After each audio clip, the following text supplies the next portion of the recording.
वालेकुम। वालेकुम अस्सलाम। आगा जान कैसे हैं आप? अल्लाह ताला का बड़ा एहसान है, अल्लाह आपको इज्जत दे मेरे भाई, हुक्म करें। जी आमीन। अल्लाह आपको भी इज्जत दे। आपका जनाब आप अपनी सलामती कायम रखें और आपको आपका गुज़िश्ता ईद खादिम। मुबारक आगा जान। आपको ईद मुबारक हो, बहुत मुबारक हो इंशाल्लाह। हर साल इंशाल्लाह आप खैर ईमान मुबारक। के साथ, सलामती के साथ, आफियत के साथ सैकड़ों ईद आप देख लें इंशाल्लाह। हुक्म करें मेरे भाई। इलाही आमीन। अच्छा आगा जान, पिछले हफ्ते आपसे कुछ बातें हुई थी और कुछ सवालात रह गए थे, टाइम की शॉर्टेज थी और आज भी टाइम की शॉर्टेज है। मैं मुख्तसर करता हूँ। मेरा जी पहला साहब। सवाल है कि नबी अकरम सल्लल्लाहु अलैहि वसल्लम का जो विसाल है, वो जो डेथ है, वो नेचुरल है या वो नहीं, उनको शहीद शहीद है। किया गया है? शहीद है, शहीद है। अगर शहीद किया गया है, तो नबी अकरम सल्लल्लाहु अलैहि वसल्लम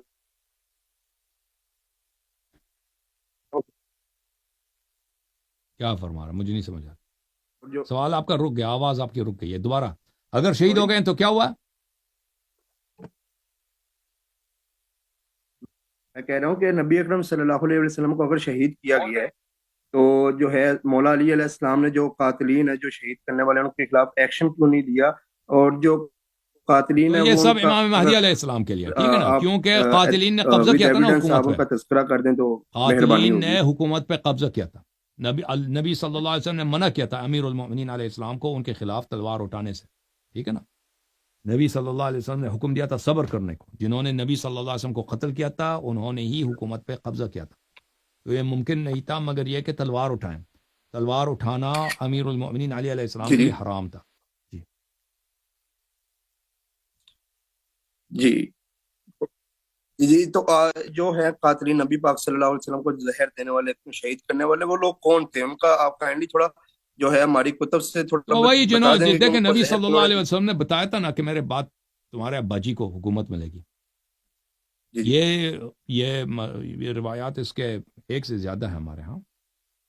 तो फ़ौरन इन लोगों ने फ़ौरन मंसूबा बना दिया क्या हुकूमत हमें मिलने वाली है, तो नबी सल्लल्लाहु अलैहि वसल्लम को सफ़ाया किया जाए। तो उन्होंने सफ़ाया कर दिया। जी ठीक हो गया। और जो है ये खालिद बिन वलीद, हम्म। हमारे जो है अहले सुन्नत वल जमात में खालिद बिन वलीद को बहुत ज्यादा मतलब ना मार्फत दी जाती है, उनको इज्जत दी जाती है, मुकाम दिया जाता है। तो एक्चुअल में मैंने अभी कुछ आपने रिसेंटली वीडियोस देखी थी, बट मुझे क्लियर नहीं हुआ कि इसका कैरेक्टर क्या है, इसका रोल क्या है दीन ये इस्लाम में। बहुत ही गलत उनको रोल है इसका। सैफुल्लाह कहा जाता ये इसका काम यही था। देख, उमर के खिलाफत में इसका कोई रोल नहीं था, क्योंकि उमर इसका शदीद मुखालिफ था। इस्लाम से पहले इनके आपस में दुश्मनी थी। इस्लाम से है। जी ठीक पहले है। वो जाहिलियत के ज़माने में आपस का झगड़ा हुआ था, इनका आपस में दुश्मनी थी। तो उमर तो बिल्कुल इसका पक्का दुश्मन था। अबू बकर इसका यार था और जी इसने ठीक। अबू बकर के मुखालिफिन को बड़े कत्लेआम किए। क्योंकि मदीना में तो कुछ लोगों ने बैअत की, लेकिन असल लोग तो मदीना के बाहर थे। बाहर जो कबाइल थे, सहरा में रहने वाले, मुख्तलिफ इलाकों में रहने वाले, उन्होंने कहा हम अबू बकर को तो मानते नहीं, हम तो गदीर में थे। गदीर में हमने देखा कि रसूल सल्लल्लाहु अलैहि वसल्लम ने अली अलैहि सलाम को अपना खलीफा बनाया था ना। जी तो अब आप लोग कहते हो कि अबू बकर के साथ भाई, ये अबू बकर कौन है? और फिर वो टैक्सेस का मसला भी था ना, जक़ातों का। जक़ात ये था कि अगर आपके पास इतने बकरियां हैं, इतने उसका आपने इतना माल देना। अगर आपके पास इतने ऊंट हैं तो उसका इतना टैक्स देना, ठीक है ना। अगर आपके पास इतने खजूर हैं तो उसका इतना टैक्स देना, आपने खलीफा को देना। तो उन्होंने कहा था हम क्यों दे दें भाई, जब तक रसूलुल्लाह सल्लल्लाहु अलैहि वसल्लम जिंदा थे तो अल्लाह के रसूल थे, हम उनको टैक्स दे रहे हैं। जी अभी उसके बाद अबू बकर को हम क्यों दे दें? हमारे अपने गांव में इधर फकीर फकरा हम इधर ही देंगे। तो हम, उन्होंने बैअत का भी मुतालबा किया था, उन्होंने बैअत भी नहीं किया था। तो इन पे मुर्तद का टप्पर लगा के ये क्या करते थे, ये बेचारे मसलन कोई कबीला है, उसमें 100 लोग हैं, 150 लोग हैं, वो सहरा में किसी जगह उन्होंने क़याम रखा हुआ है ना, कोई गांव है किसी का, करिया है किसी का, किसी कोई बस्ती है। तो ये खालिद इब्न वलीद ये सिपाहियों के साथ रात की तारीकी में पहुंच जाते थे। मसलन ये 200-300 सवारियों के साथ, मुसल्लह अफराद के साथ। तो रात की तारीकी में अचानक हमला करते थे। वो बेचारे तो सो रहे हैं ना, मर्दों को पकड़ के उनको जबा कर दो, औरतों को उसी वक्त उनके साथ जिना बिल जाओ, रेप करो, और उनको, उनके बच्चों को, उनके माल मवेशी सबको पकड़ के कि हमने माल गनीमत पकड़ा है मुर्तदीन का, मदीना लेके जाओ जी।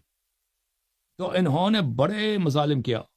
इसने अबू बकर की खिलाफत में खालिद इब्न वलीद ने, और अबू बकर के जो डोमेस्टिक अपोजिशन थी उनका सफाया कर दिया इस शख्स ने।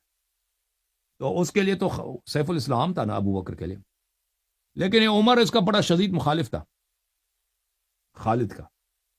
تو جو ہی ابو بکر عمر کو خلافت ملی فوراً اس کو فائر کر دیا، اس نے اس کو ہٹا دیا، پھر اس کو کبھی عہدہ نہیں دیا. اور یہ ایک دوسرے کو گالی وغیرہ بھی دیتے تھے ابو بکر کے زمانے میں، کیونکہ عمر جو تھا مشیر خاص تھا ابو بکر کا، اور خالد ولید اس کا جو تھا سپہ سالار تھا.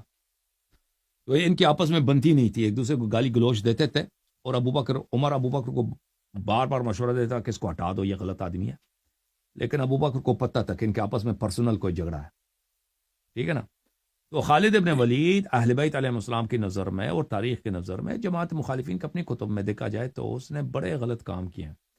رسول صلی اللہ علیہ وسلم کے بعد بڑی زیادتی کی ہے انہوں نے عربوں کے ساتھ جن کو یہ مرتد کہتے تھے نا، مرتدین. اس میں کچھ تو مرتد تھے لیکن وہ کم تھے. جو لوگ مسلمہ کذاب کے وہ ہوئے تھے نا، مسلمہ کذاب کے جو پیروکار بنے تھے، کلمہ گو بنے تھے، وہ تو بہت کم تھے، وہ تو کچھ بھی نہیں تھے. باقی وہ لوگ تھے جو کہتے تھے ہم زکوٰۃ ابو بکر، وہ نہیں کہتے تھے ہم زکوٰۃ نہیں دیں گے، وہ نہیں کہتے تھے ہم زکوٰۃ، وہ کہتے تھے ہم زکوٰۃ ابو بکر کو نہیں دیں گے نا، ٹیکس ابو بکر کو نہیں دیں گے، ہم زکوٰۃ دیں گے اپنے قبیلے میں دیں گے، اپنے لوگوں کو دیں گے نا. ابو بکر کیا ہے؟ ابو بکر کوئی نبی توڑی ہے، اور نبی صلی اللہ علیہ وسلم نے اس کو خلیفہ بھی نہیں بنایا نا، تو ہم کیوں اس کو دے دیں؟ اس کی حکومت کی کیا ہے؟ وہ ہم اس کو نہیں مانتے. تو انہوں نے ان سب کی تکفیر کر کے ان کے مردوں کو سب ذبح کیا، ان کی عورتوں کو، بیچاریوں کو انہوں نے اپنے درمیان مدینہ میں تقسیم کیا، ان کے بچوں کو کنیز کے حیثیت سے. بڑا ظلم ہوا مسلمانوں کے ساتھ ابو بکر کی خلافت. اور یہ بہت پردرد کہانی ہے. امیر المؤمنین علی علیہ الصلوۃ والسلام فرماتے تھے اگر مجھے ایک دن طاقت ملے تو میں ان سب کا بدلہ لے لوں گا. جن کی شادی ہوا ہے ان کو میں نکال دوں گا، ان کی شادی نہیں ہو، جن بیچاریوں کو ان کے شوہروں کو قتل کر کے انہوں نے لے کے آئے، ابھی ریپ کر رہے ہیں ان کو کنیز کے حیثیت سے، ان کی شادی کر دی ہے. یہ سب وہ کہہ رہے ہیں سب نکاح باطل ہے. لیکن ان کو یہ کبھی طاقت، اپنی دور حکومت میں بھی کہتے تھے اگر میں یہ نہیں کر سکتا، یہ میرے پاس یہ پاور نہیں، کیونکہ اس وقت خانہ جنگی تھی، عائشہ جنگ جمل تھی، جنگ نہروان، جنگ صفین، اور پھر وہ 4.5 سال کے بعد شہید ہو گئے تھے.